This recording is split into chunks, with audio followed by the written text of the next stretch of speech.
Shalom Bapak Ibu yang terkasih dalam Tuhan. Shalom. Puji Tuhan, kita masih diberi kesempatan untuk memuji memuliakan nama Tuhan Yesus. Mari kita siapkan hati kita memberi yang terbaik.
kasih jemaat Tuhan, Bapakku pintar.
yang layak kami sembah, Kau Allah yang layak kami puji.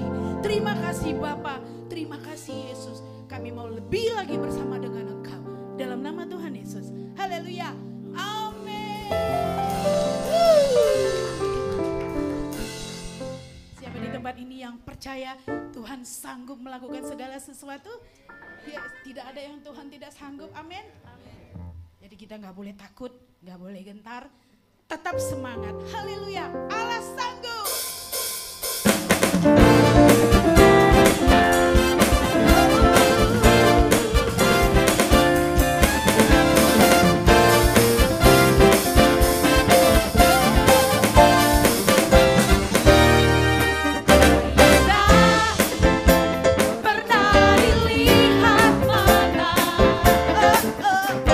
Yang tak pernah didengar.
Kami ingin lebih lagi masuk dalam hadirat Tuhan.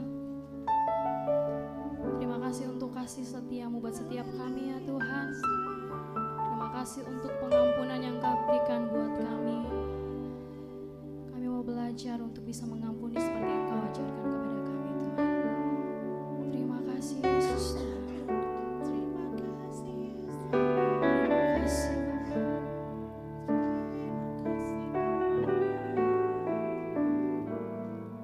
Sejauh timur dari barat, Engkau membuang dosaku.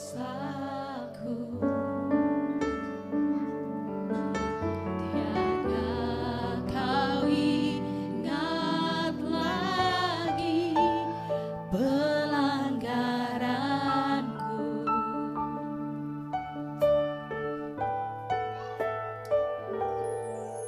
Jauh ke dalam tubir laut, Kau melemparkan dosaku. Tiada Kau perhitungkan kesalahanku.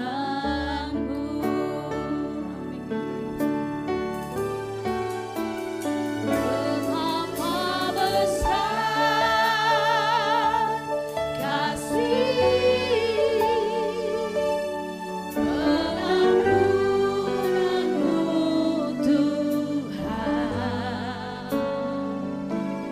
Tak Kau pandang hina hati yang hancur.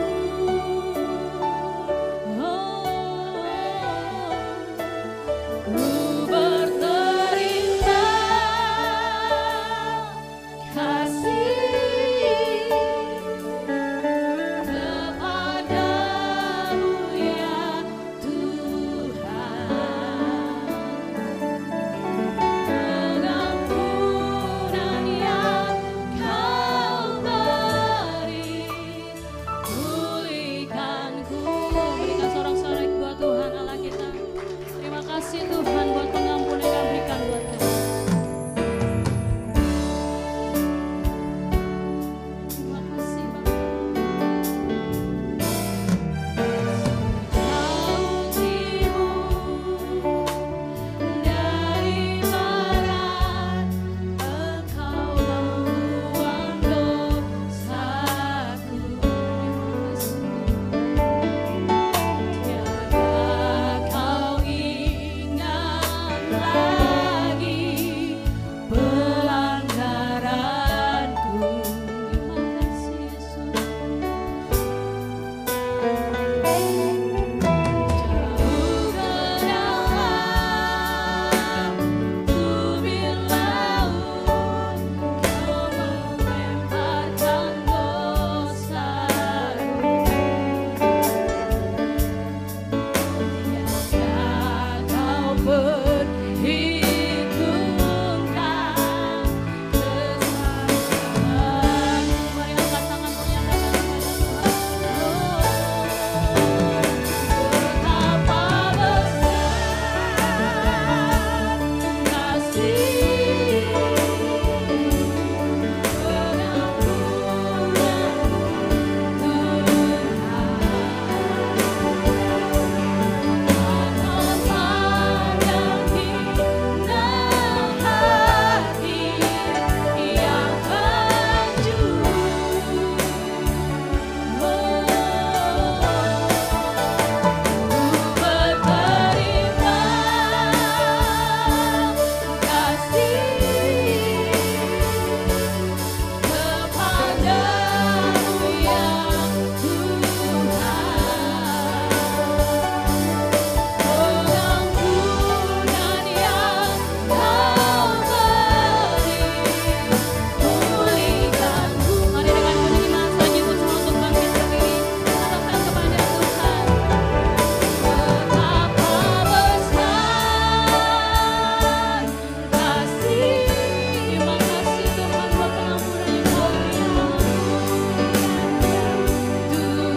Terima kasih Tuhan, terima kasih. Karena Tuhan sendiri yang telah memimpin kami untuk kami boleh datang di tempat ini dan beribadah kepadamu, memuji, menyembah kepadamu ya Tuhan.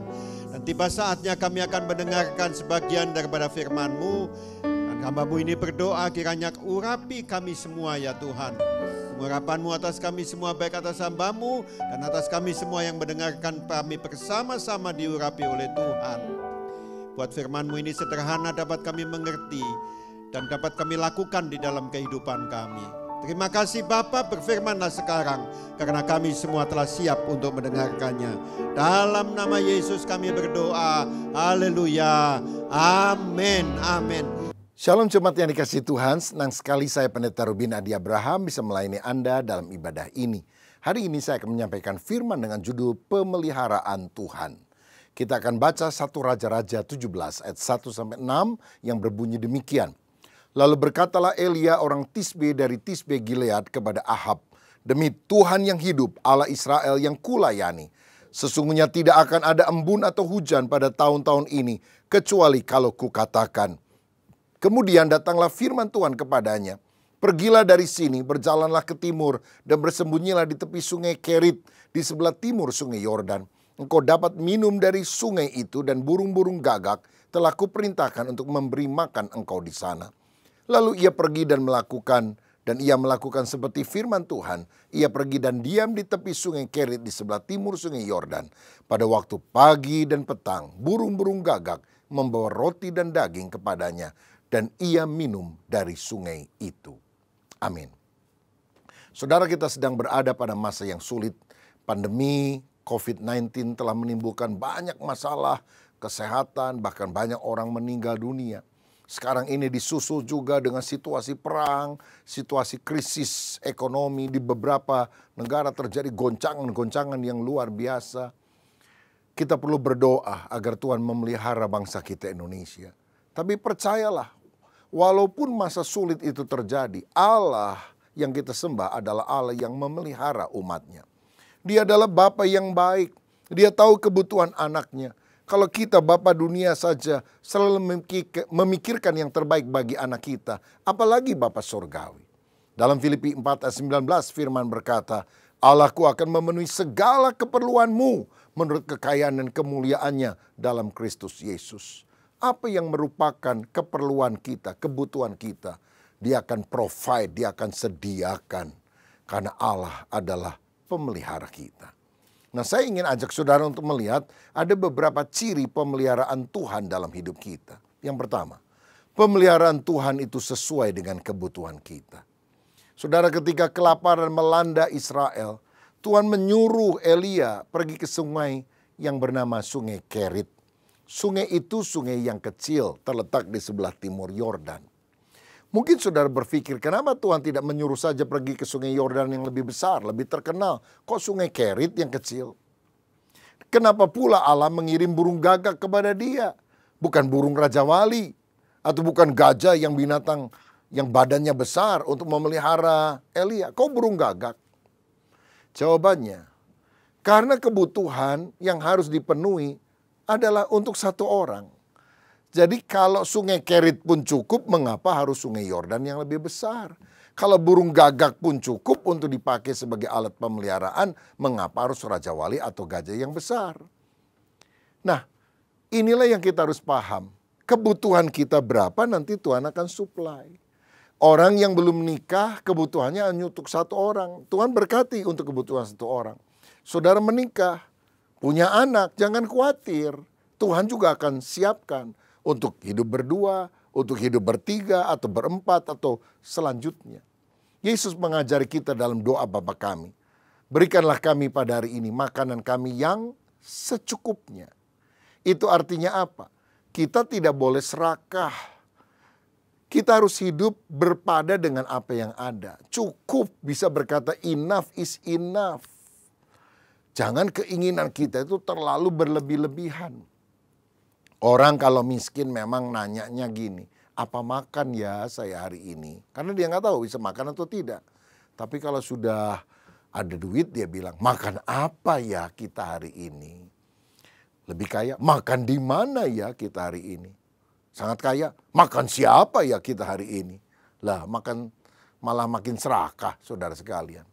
Karenanya Tuhan ingin agar kita tetap bersandar kepada Allah. Saya yakin tidak ada masalah yang terlalu kecil yang dia abaikan. Tapi juga tidak ada masalah yang terlalu besar yang dia tidak bisa selesaikan. Saya ingat ketika anak kami masih kecil, istri saya itu sudah lihat bahwa anak kami perlu kaos singlet begitu saudara. Tapi karena ada kesibukan pelayanan dia nggak sempat pergi ke toko untuk membeli kaos singlet. Nah harus pergi keluar kota. Tiba-tiba ada seorang teman dari luar negeri datang. Dia bilang saya bawa oleh-oleh ya bukan buat kamu tapi buat anak kamu. Waktu dibuka kaos singlet. Lah kan jarang saudara orang dari luar negeri kasih kaos singlet buat anak bayi lagi anak kecil. Tapi saya yakin tidak ada persoalan yang terlalu kecil yang dia abaikan. Tapi juga tidak ada masalah yang terlalu besar yang tidak bisa dia selesaikan. Ketika saya dan jemaat harus membangun gereja, setiap bulan itu sekian miliar yang kita harus bayar kepada pihak pemborong dan yang lain-lain. Duit seringkali nggak ada. Tanggal untuk penyelesaian sudah makin dekat. Tapi waktu kita berdoa, selalu last minute Tuhan menyediakan yang terbaik. Sehingga kita bisa melunasinya. Sekarang pun kita sedang membeli tanah yang luas dan akan membangun gereja. Biayanya besar yang harus kita bayar setiap bulan dari waktu ke waktu. Beberapa waktu yang lalu saya panggil anak dan menantu saya dan saya bilang ada kebutuhan besar lebih dari 20 M yang kita harus bayar beberapa bulan ke depan ini.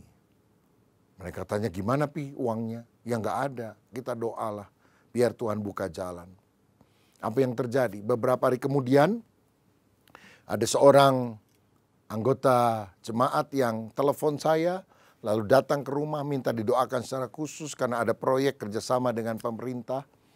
Dan dia bernasar kalau proyeknya bisa go dia akan memberikan janji iman. Beberapa minggu kemudian setelah didoakan, dia bilang, puji Tuhan Pak, proyeknya berhasil. Dan saya sudah transfer kemarin, sekian miliar, itu yang pertama. Nanti saya akan transfer lagi sekian miliar untuk pembangunan gereja yang ada. Oh, Yehova Jireh, Allah menyediakan. Tapi dananya belum cukup untuk 20 M itu.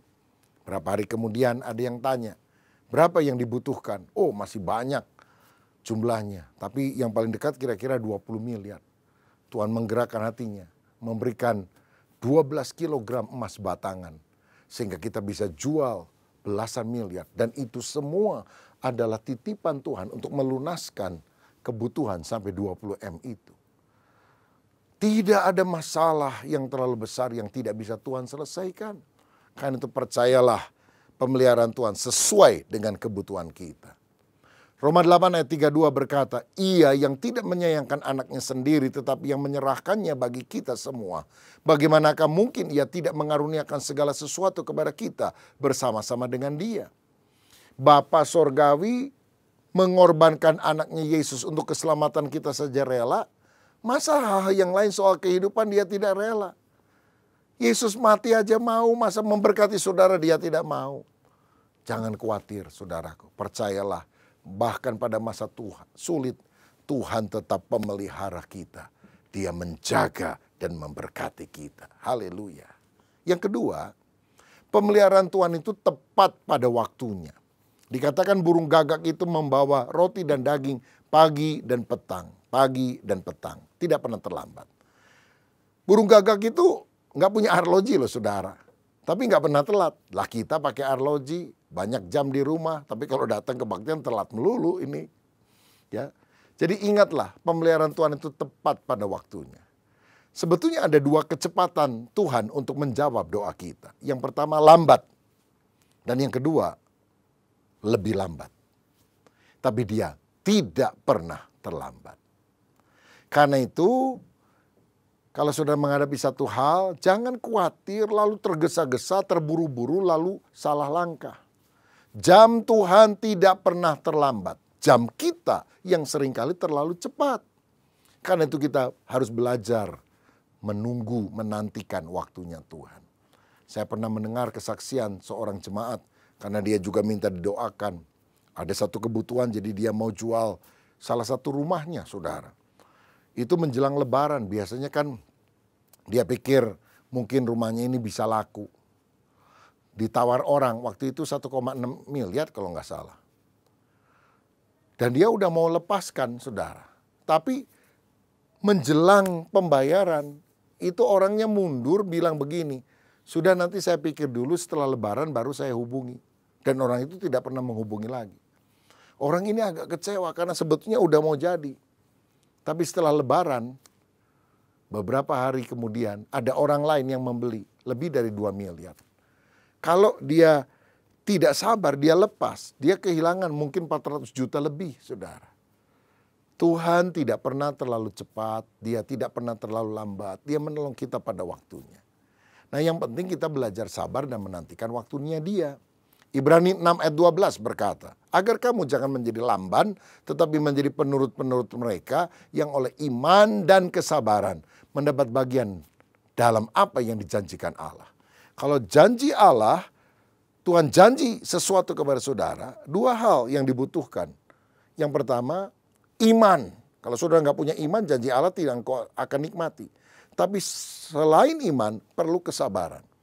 Saudaraku, orang yang beriman itu sabar. Orang yang tidak sabar itu menunjukkan bahwa dia tidak sungguh-sungguh beriman.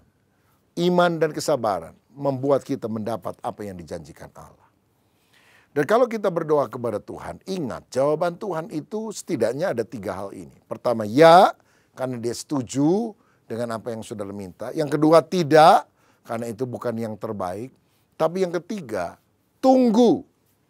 Dan justru seringkali jawaban Tuhan ketika saudara meminta adalah tunggu. Karena dalam masa penantian itu dia memproses kita supaya kita hidup berkenan kepada Tuhan. Dan kalau Tuhan bilang tunggu, percayalah waktu Tuhan adalah waktu yang terbaik.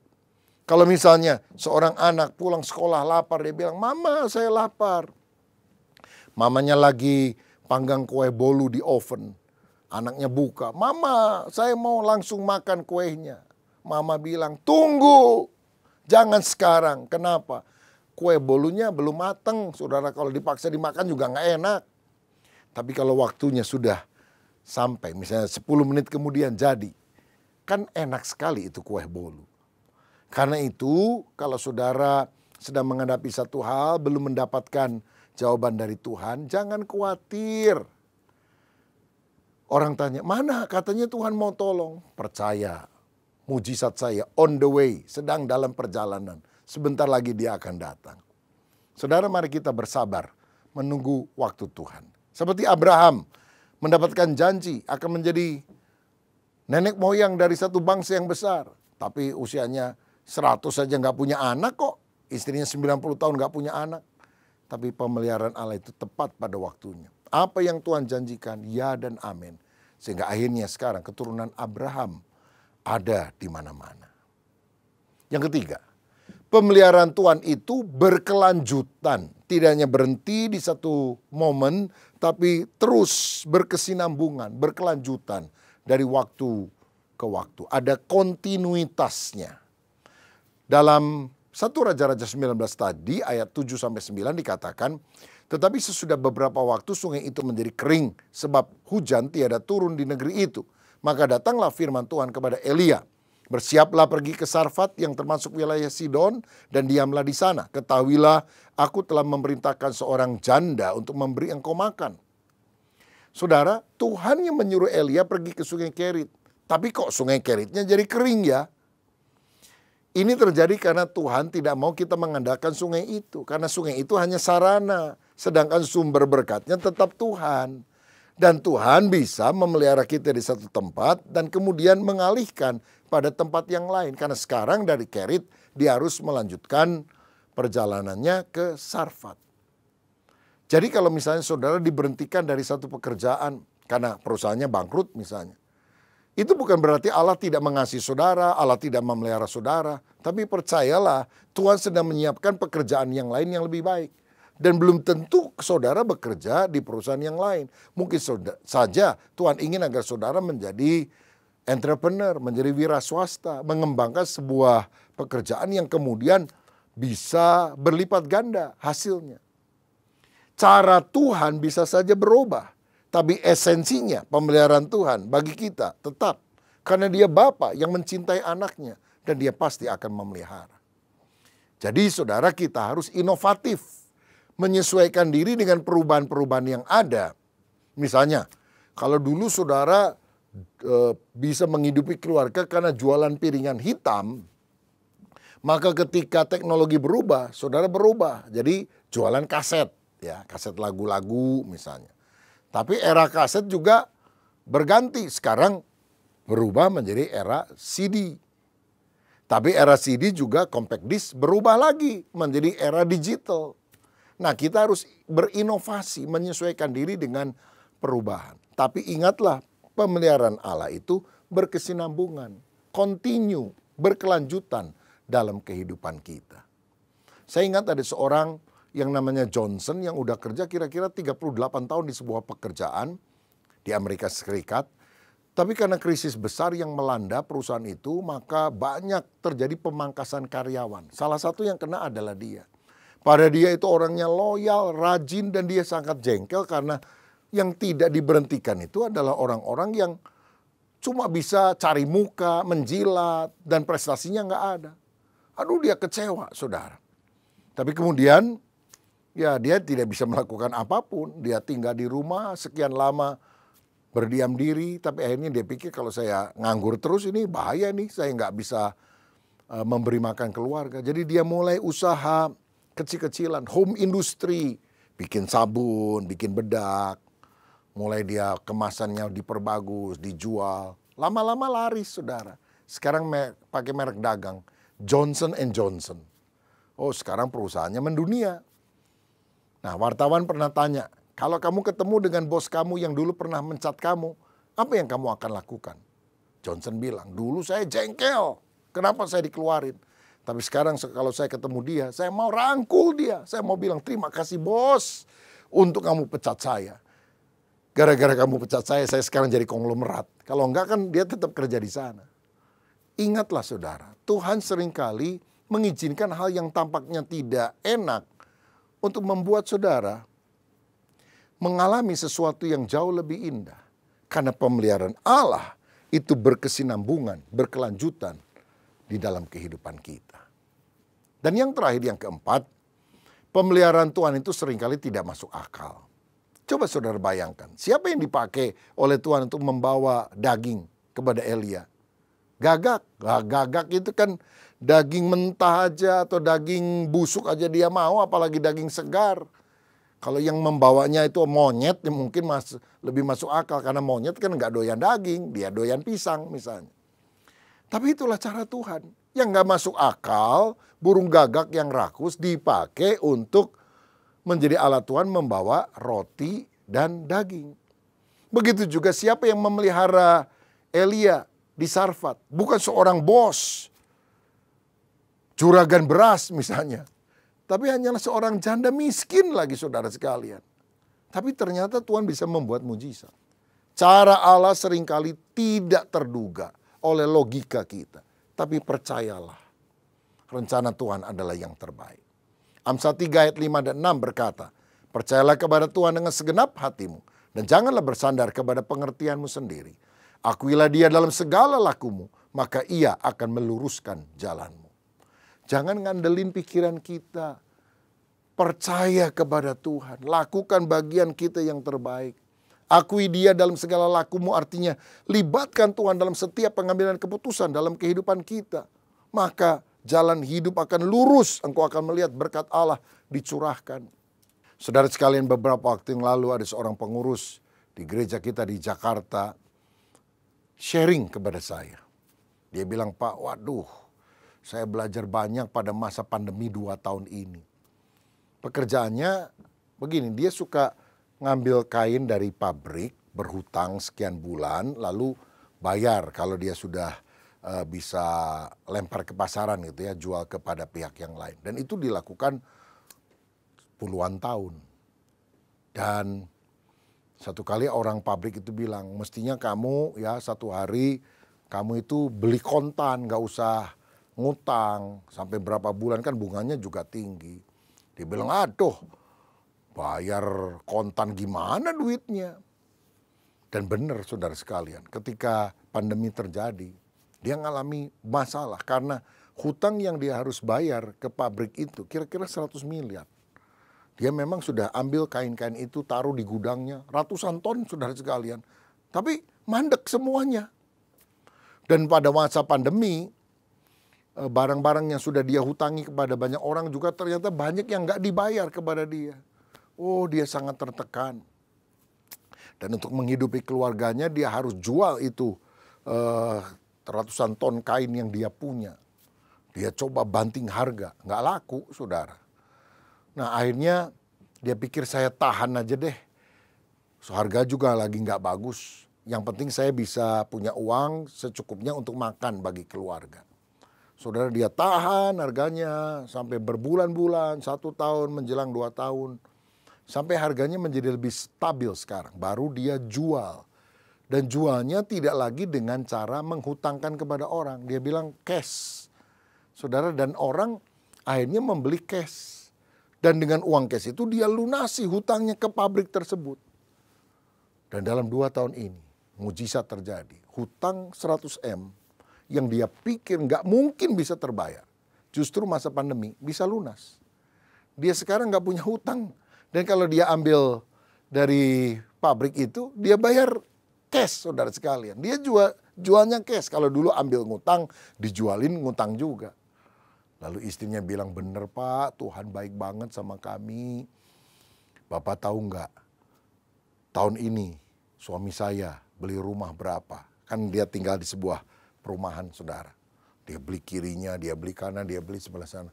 Dia beli 6 rumah Pak katanya. Wah banyak banget saya bilang. Itu satu kompleks bisa kamu beli lama-lama saya bilang. Apa yang gak masuk akal? Tuhan sediakan, diberkati justru pada masa sulit. Karena apa? Mengandalkan Tuhan. Tiap hari baca Alkitab. Berkali-kali baca firman dari Kejadian sampai Wahyu. Dan terutama menghidupinya. Saudara, saya percaya Tuhan akan memelihara.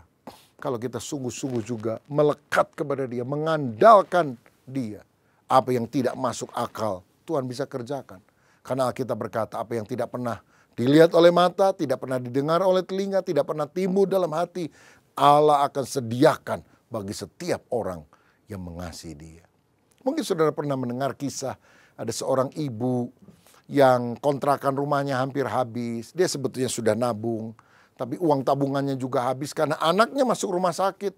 Sehingga biaya tabungan harus dibayarkan untuk biaya rumah sakit. Hari Minggu itu dia pergi ke gereja nangis. Karena hari Senin dia harus keluar dari rumah tersebut. Dia nggak punya uang dan dia nggak tahu dia harus tinggal di mana. Tapi walaupun bebannya besar, dia tidak menunda untuk pergi ke rumah Tuhan. Dia tetap setia beribadah. Tuhan buka jalan. Setelah ibadah ada seorang ibu lain datang dan bertanya, Bu, boleh nggak saya minta tolong? Ibu ini pikir, aduh saya lagi susah ini orang minta tolong. Minta tolong apa ya? Begini, saya ini punya rumah agak di pinggiran kota sih. Saya beberapa hari yang lalu nengok rumah saya, kok ternyata ada orang-orang yang ninggalin di emperan rumah saya itu, di bagian depannya. Waduh, ini karena rumah nggak dijaga, lama-lama bahaya juga kalau begitu. Jadi saya mau minta tolong, apakah ibu berkenan kalau ibu pindah ke rumah saya? Nggak usah bayar Bu, karena saya yang perlukan. Bahkan karena itu agak di pinggiran dan ibu kan suka kebaktian ke sini. Pokoknya tiap bulan saya kasih ongkos transport dah yang cukup asal ibu jagai dan rawat rumah tersebut. Gimana Bu? Mau atau tidak? Ibu ini saudara sekalian nangis di hadapan Tuhan. Dia bilang, Tuhan terima kasih. Aku baru saja kebingungan soal kontrakan rumah. Ternyata ada orang yang minta tolong untuk aku menjaga rumahnya. Skenario yang terhebat itu diciptakan oleh Tuhan. Dia bisa mengatur semua orang di dalam berkat pemeliharaannya. Tugas kita apa? Andalkan Tuhan. Percayalah, Tuhan adalah Bapa yang baik. Dia adalah Bapa yang bisa diandalkan, bisa dipercaya. Karena pemeliharaan Tuhan berlaku dalam hidup saudara. Saya mau berdoa kalau ada di antara saudara yang hari-hari ini sedang mengalami pergumulan dalam keluarga, masalah ekonomi, pekerjaan atau apapun. Dan kau rindu Tuhan memelihara hidupmu. Yang penting hatimu sungguh mengasihi Tuhan. Engkau sungguh-sungguh cinta Tuhan, setia kepada Dia. Maka apa yang tidak pernah engkau pikirkan, Tuhan sediakan bagi setiap orang yang cinta kepadanya. Mari kita berdoa. Bapa, terima kasih untuk kebenaran firman-Mu. Kami percaya Engkau Allah pemelihara kami. Pemeliharaan Tuhan sesuai dengan kebutuhan kami. Pemeliharaan Tuhan adalah pada waktu-Mu, karena waktu-Mu adalah waktu yang terbaik. Pemeliharaan Tuhan juga berkelanjutan, tidak pernah berhenti dalam hidup kami. Dan pemeliharaan Tuhan adalah sesuatu yang tidak masuk akal, karena Tuhan melampaui akal kami. Dan itulah mujizat.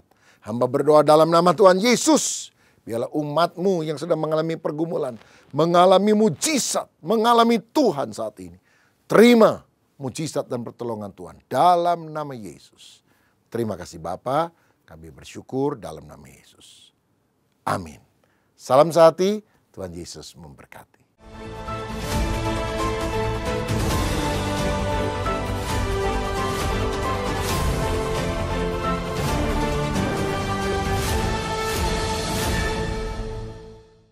Kami percaya bahwa gereja yang sehat adalah ketika jemaatnya tertanam dan bertumbuh bersama di dalam sebuah kelompok kecil. Di GBI Bethel Harapan Indah, kami menyebut komunitas ini dengan sebutan BCOM, Bethel Community, tempat di mana saudara bisa digembalakan dan didewasakan melalui pengajaran firman dan persekutuan bersama saudara seiman. Oleh karena itu, kami mendorong saudara untuk terlibat di dalam Bethel Community melalui satelit BCOM yang tersebar di area yang berdekatan dengan rumah saudara. BCOM Yakobus yang diketuai oleh Ibu PVUI untuk wilayah Boulevard Hijau dan Mega Boulevard. BCOM Eklesia yang diketuai oleh Bapak Eka Budianta untuk wilayah PUP, THB, dan Boulevard. BCOM Immanuel yang diketuai oleh Bapak Yohanes Hitalesi untuk wilayah Taman Sari, Taman Puspa, Ayana, dan Asia Tropis. BCOM Talitakum yang diketuai oleh Bapak Bagus untuk wilayah Aralia, Ivolia, Harmoni, dan Boulevard Hijau. BCOM Kanaan yang diketuai oleh Bapak Rambe untuk wilayah Harapan Mulia, Pahlawan Setia, dan Mutiara Gading City. BCOM Koinonia yang diketuai oleh Bapak Nathanael untuk wilayah Harapan Jaya dan Barata. BCOM Dewasa Muda yang diketuai oleh Bapak Alex Ronald khusus bagi pasangan muda dan profesional muda. BCOM Daud yang diketuai oleh Bapak Riko untuk wilayah Harapan Indah dan Segara City. Selain itu, kami juga memfasilitasi bagi next gen atau generasi muda untuk bisa bertumbuh di dalam BCOM, yaitu BCOM Youth yang diketuai oleh Saudara Krisopras untuk kalian yang berkuliah, fresh graduate, dan bekerja. BCOM Teen 1 diketuai oleh Saudari Jessica Bagenda untuk kalian yang masih SMP dan SMA. BCOM Teens 2 diketuai oleh Saudari Joyce Bagenda khusus untuk kalian yang masih SMP dan SMA. BCOM Teens 3 diketuai oleh Saudara Brian Jeremy khusus untuk kalian yang masih SMP dan SMA.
Ibu Bapa, sidang jemaat, mari angkat kedua tanganmu, siapkan hati dan terimalah berkat dari Tuhan.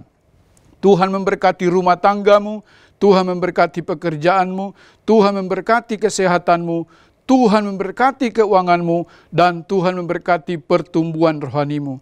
Sekarang, terimalah berkat daripada Allah Bapa, cinta kasih dalam Tuhan Yesus Kristus, dan melalui persekutuan yang indah dalam kuat kuasa Roh Kudus, tinggal tetap menyertai kita mulai hari ini sampai Maranatha, Yesus Kristus datang pada kali yang kedua. Yang percaya dan sudah diberkati Tuhan, mari katakan bersama, amin. Shalom, Tuhan memberkati kita.